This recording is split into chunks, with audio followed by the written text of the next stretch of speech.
दोस्तों, हमारे YouTube channel Buddha ज्ञान में आपका स्वागत है। किसी समय की बात है, काशी नामक एक छोटे से गांव में एक संत रहते थे। उनका नाम था महात्मा अजीत। महात्मा अजीत हमेशा मस्त और प्रसन्नचित्त रहते थे। उनके चेहरे पर हमेशा एक मीठी मुस्कान खिली रहती थी। गांव के लोग उनसे जीवन के रहस्यों को जानने के लिए आते थे और वे बड़ी सरलता से उनकी समस्याओं का समाधान कर देते थे। एक दिन गांव के कुछ युवा महात्मा अजीत के पास आए और उनसे पूछा, महात्मा जी, आप हमेशा इतने खुश और मस्त कैसे रहते हैं? हमारे जीवन में इतनी समस्याएं हैं कि हम कभी खुश नहीं रह पाते। महात्मा अजीत मुस्कुराते हुए बोले, बेटा, खुश रहना और मस्त रहना एक कला है। यह हमें अंदर से सीखनी पड़ती है। आओ, मैं तुम्हें एक कहानी सुनाता हूं। फिर महात्मा अजीत ने एक कथा शुरू की। उन्होंने कहा, बहुत समय पहले एक नगर में राजा आनंद नामक एक राजा रहता था। राजा आनंद बहुत धनवान और शक्तिशाली था, लेकिन वह कभी खुश नहीं रहता था। उसकी हमेशा चिंता और उदासी में दिन बीतता था। राजा आनंद ने एक दिन अपने मंत्री से कहा, मैंने सुना है कि हमारे राज्य में एक संत रहते हैं जो हमेशा खुश और मस्त रहते हैं। मुझे उनसे मिलना है और जानना है कि वे कैसे ऐसा कर पाते हैं। मंत्री ने राजा आनंद को संत जी के बारे में बताया। अगले दिन राजा आनंद संत जी के आश्रम पहुंचे। संत जी ने राजा का स्वागत किया और पूछा, राजा जी, आप कैसे हैं? मेरे आश्रम में आपका स्वागत है।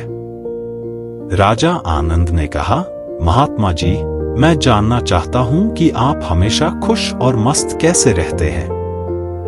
मेरे पास सब कुछ है, फिर भी मैं कभी खुश नहीं रह पाता। संत जी ने हंसते हुए कहा, राजा जी, खुशी बाहर की चीजों में नहीं है, खुशी आपके अंदर है। अगर आप अपने अंदर की शांति को पा लेते हैं तो आप हमेशा मस्त रह सकते हैं। राजा आनंद ने पूछा, लेकिन मैं अपने अंदर की शांति कैसे पा सकता हूं, महात्मा जी? संत जी ने कहा, इसके लिए आपको अपने विचारों को नियंत्रित करना होगा। आपको अपने मन को शांत करना होगा और हर चीज में अच्छाई देखनी होगी। अगर आप हर स्थिति में सकारात्मकता ढूंढ लेंगे तो आप हमेशा खुश रहेंगे। राजा आनंद ने संत जी की बातें ध्यान से सुनी और उनका अनुसरण करने का निश्चय किया। उन्होंने अपनी दिनचर्या में ध्यान और प्राणायाम को शामिल किया। वे हर छोटी छोटी चीज में खुशी ढूंढने लगे। धीरे धीरे राजा आनंद ने महसूस किया कि उनका जीवन बदल रहा है। वे छोटी छोटी चीजों में भी खुशी महसूस करने लगे। अब वे हमेशा मस्त रहते और उनकी चिंताएं धीरे धीरे गायब हो गईं। एक दिन राजा आनंद ने संत जी को धन्यवाद देने के लिए फिर से उनके आश्रम का दौरा किया। उन्होंने संत जी से कहा, महात्मा जी, आपकी सीख ने मेरा जीवन बदल दिया है। अब मैं समझ गया हूं कि खुशी बाहर की चीजों में नहीं, बल्कि हमारे अंदर है। संत जी मुस्कुराते हुए बोले, राजा जी, आपने सही कहा। हमेशा मस्त रहना सीखो और हर स्थिति में खुश रहो। यही जीवन का असली रहस्य है। राजा आनंद ने संत जी के चरणों में झुककर आशीर्वाद लिया और खुशी खुशी अपने महल लौट आए। अब वे अपनी प्रजा के साथ भी यही संदेश साझा करते और उन्हें हमेशा मस्त और खुश रहने की सीख देते। महात्मा अजीत ने अपनी कहानी समाप्त की और गांव के युवाओं से कहा, बेटा, खुशी हमारे अंदर है। अगर हम अपने मन को शांत रखेंगे और हर स्थिति में अच्छाई देखेंगे तो हम हमेशा मस्त रह सकते हैं।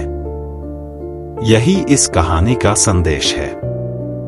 गांव के युवाओं ने महात्मा अजीत की बातें ध्यान से सुनी और उन्होंने भी अपनी दिनचर्या में ध्यान और सकारात्मकता को शामिल करने का निश्चय किया।